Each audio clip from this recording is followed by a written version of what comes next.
Magandang hapon po sa inyong lahat.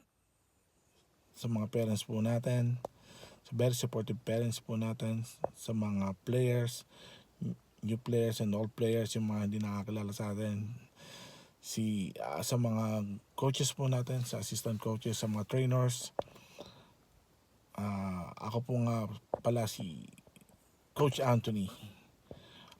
So ako po ay isa sa mga co-founder ng A&J Taekwondo Training Center. So ako, yung A po, yung pong pangalan ng A&J, kinuha po namin sa name po namin. Yung A means Anthony and J means Joy. So A&J. So quick background lang po ng Taekwondo ko, history ko po. So nag-start po ako sa Wesleyan University, Philippines.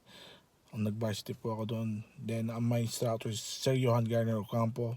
So nag-meet kami ni Ma'am Joy, naging estudyante namin siya nung siya ay high school.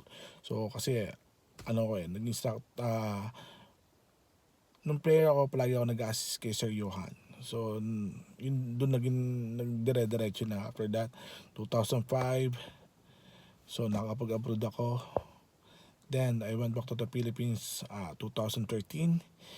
Hindi pa ako nagturo ng taekwondo noon. Then maybe mga 2016 nag-start uli ako, nagturo ka sa Maligaya, doon sa mga pamangkin ko, sa anak ko, sa mga. Then nakapag-open ako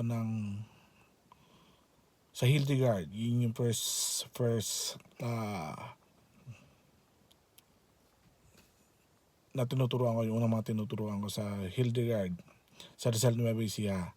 Then after that, 2017, nung nalaman namin mag-o-open ang Walter Martin Jose, so kinonvince ako ni Ma'am Joy na mag-open kami ng sarili namin Taekwondo Training Center. So doon lahat nag-start around 2017 September din yun. So kaya almost 8 years na yung Taekwondo, A&J Taekwondo Training Center. Then eto na so nakapag-start na kami. Dalawa kami ni Ma'am Joy. Then ang assistant namin noon ay si Sir TJ na tumalabot na nga nawa ang kanyang kaluluwa. So rest in peace, Sir TJ. Maraming salamat sa pagmamahal na ginawa mo sa suporta sa A&J. Maraming salamat sa iyo. Now nandito na ako sa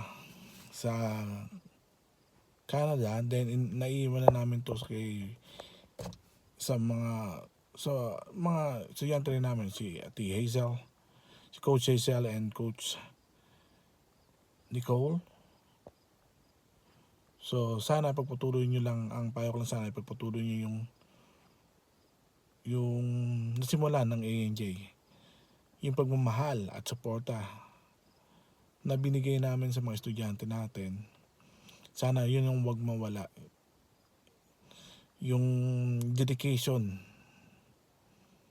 na ginawa namin, sana ipagpatuloy nyo lahat. So hanggang doon na lang. Happy 8th year anniversaries A&J Taekwondo Training Center. Love you all. Pasensya na po, first time kong ginawa